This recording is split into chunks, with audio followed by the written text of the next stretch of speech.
On a besoin de faire un acte de résistance citoyenne. Donc aujourd'hui, on s'adresse au ministre de la Culture. Madame Bachelot, c'est devant le mémorial Jean Moulin à Caluire qu'une poignée de comédiens soutenus par tous les artistes appellent à un acte de résistance culturelle. Quand on voit depuis des mois, sur des périodes de déconfinement, des transports en commun bondés et d'autres lieux très fréquentés comme les Halles de Lyon pendant les fêtes de fin d'année, on se demande pourquoi le monde de la culture reste condamné à garder ses portes fermées.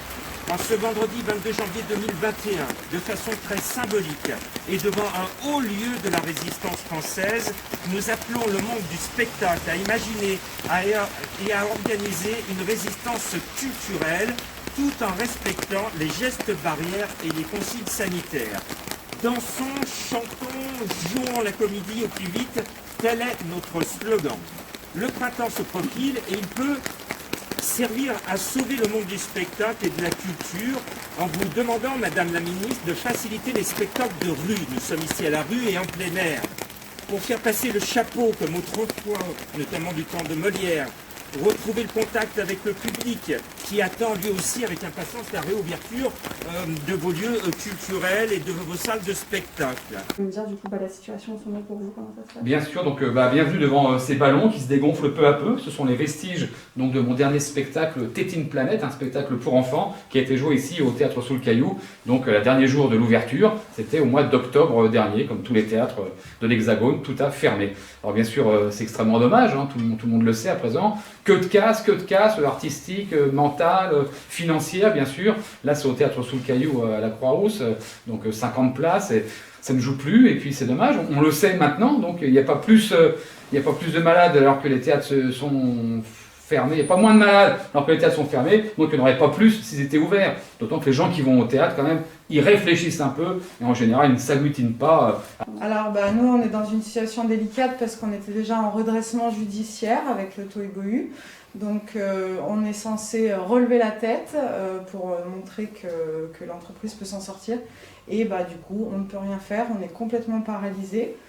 Donc le théâtre a été arrêté au mois de mars avec le confinement. On n'a pratiquement pas repris depuis, on a repris début septembre. On a refermé au début des vacances de Toussaint, donc vers le 15 octobre.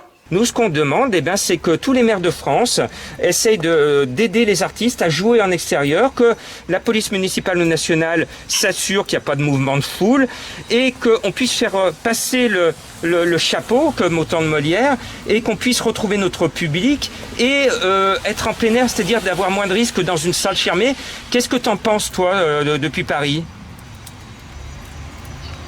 On alerte nos gouvernants parce que j'ai besoin des artistes. Je suis organisateur de soirées caritatives pour sauver des vies. La dernière qu'on a fait au Tohubohu, c'était pour le petit Lucas, le grand Lucas, qui a eu un AVC dans sa jeunesse et qui est complètement paralysé, qui ne communique qu'avec les yeux, en papillonnant des yeux, pour s'exprimer avec sa maman et son entourage.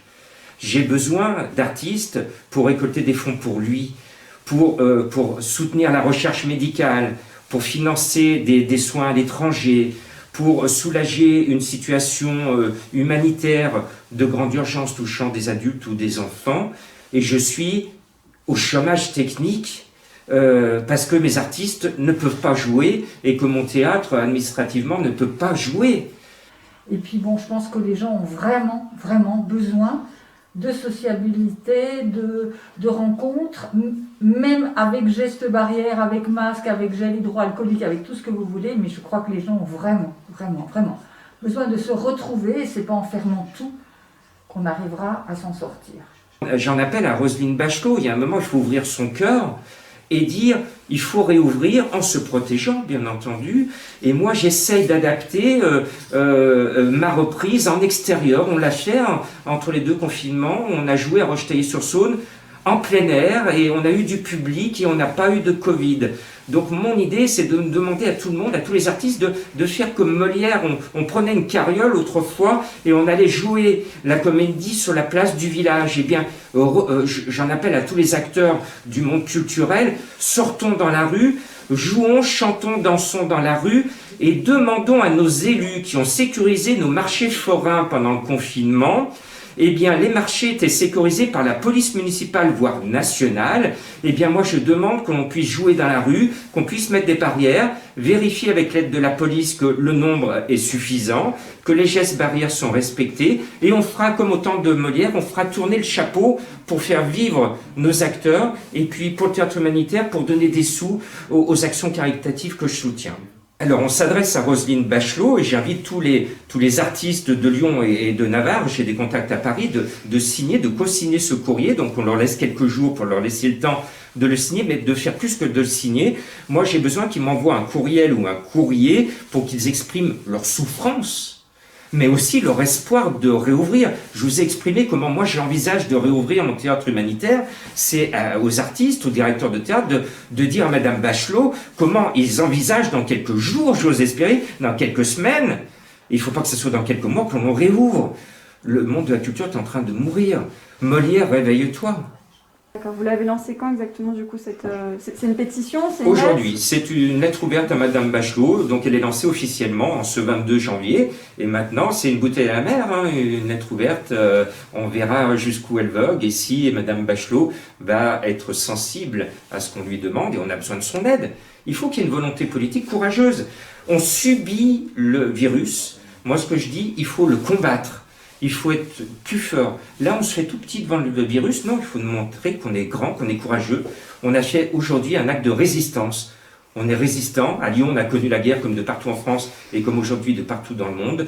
Résistons contre le virus. Et la réponse qu'on doit apporter au virus, on continue à vivre, on continue à jouer, on continue à chanter et on continue à danser. C'est la bonne humeur qui va nous sauver la vie, ce n'est pas le pessimisme et le fait qu'on reste cloîtré chez soi. Sortons. Depuis Paris, j'en pense que du bien. D'une part, je ne suis pas étonné que Lyon vive de résistance par vocation et effectivement soit dans cette belle démarche que tu as, donc je peux qu'en penser du bien. Quoi qu'il en soit, c'est extrêmement important, on est bien d'accord, de penser culture parce que c'est un milieu qui est hyper sinistré, alors effectivement qui est en sommeil. C'est peut-être la bonne nouvelle dans cette période qui est si particulière. Les cas sont très particuliers selon les uns comme selon les autres, effectivement. Mais comme c'est en sommeil, donc il suffit d'avoir la bonne idée pour que justement de nouveau on retrouve une vie culturelle qui soit effectivement, alors dense, c'est un peu compliqué, mais du moins une vie culturelle qui soit effectivement au rendez-vous parce qu'elle n'attend qu'une seule chose, c'est de s'exprimer. Paradoxalement, ceux qui sont en développement, pour eux c'est terrible et je pense même que malheureusement pour certains, c'est la fin d'une très belle histoire. C'est-à-dire qu'ils vont être obligés de partir sur un nouveau projet de vie pour pouvoir tout simplement survivre, tout en gardant peut-être quelques mois avec le monde du spectacle, comme aussi bien peut-être y revenir dans quelques années, mais le temps perdu, il est perdu. Donc moi je pense surtout à eux, c'est-à-dire ceux, effectivement, comme je dis très souvent, les artistes en développement et les techniciens qui ne pourront pas faire autrement. Et si nous n'étions finalement que des malades imaginaires, comme dirait Molière, si nous n'étions que des malades imaginaires, soyons plus forts que le virus, reprenons, que les cinémas reprennent, que les établissements reprennent. Enfin, du théâtre, quoi, enfin du théâtre, du spectacle vivant, qui fait du bien. Donc là, de les fermer, ça fait plus de mal que si on les rouvrait, tout le monde le sait, et néanmoins ça continue. Petite parenthèse, l'autre jour j'étais dans le train, pour aller à Paris, c'était blindé. Donc 112 personnes sur 4 mètres de largeur, 15 mètres de long et 2,50 mètres de haut. Et tout le monde qui mange son petit sandwich, voilà, en partageant quelques miettes avec ses voisins très gentiment. Voilà. Donc dans les théâtres, on aimerait bien partager à nouveau quelques miettes, mais il n'y a même plus de miettes. Voilà ce qui se passe, donc c'est un peu dommage. D'accord, excusez-moi. Et donc du coup, on a développé l'idée des plateaux solidaires. Ça, on a pu fonctionner, mais ça reste un maigre revenu. Mais bon, ce qui nous tient à cœur, c'était surtout de développer le côté solidaire. Et on avait aussi tout un projet de théâtre humanitaire avec donc Jean-Marc Roffa également, qui venait en aide à des associations caritatives, humanitaires et autres. Et ça, on ne peut plus le faire en fait. Donc les salles sont fermées. Pourtant, on a des extérieurs. On pourrait mettre tout un tas de protocoles en place, voire des protocoles même plus exigeants que ce qui pourrait nous être demandé. Mais on n'a pas la liberté de le faire en fait. Moi, ma demande, enfin mon attente, ce serait qu'on puisse réouvrir, mais qu'on fasse aussi confiance aux commerçants, qu'on fasse confiance aux artistes, etc., qui ont envie d'ouvrir et qui sont prêts à mettre en place des protocoles, voire plus exigeants même pour être sûr de mettre tout le monde en sécurité en fait. L'idée c'est de demander de au moins nous laisser une chance de pouvoir ouvrir dans des conditions auxquelles on pourrait se plier, voire même faire d'autres choses et s'adapter à nos lieux, à nos sites, si on a des extérieurs, etc. Voilà, de nous laisser une chance en fait, c'était un peu ça, de pouvoir mettre en place des choses sécuritaires aussi et de pouvoir continuer de vivre. Ah, où je fais toutes mes créations, et puis voilà quoi. D'accord. C'est qui le directeur du Bravo Pascal. On peut applaudir Pascal. Voilà. C'est ça qui manque le plus, les applaudissements.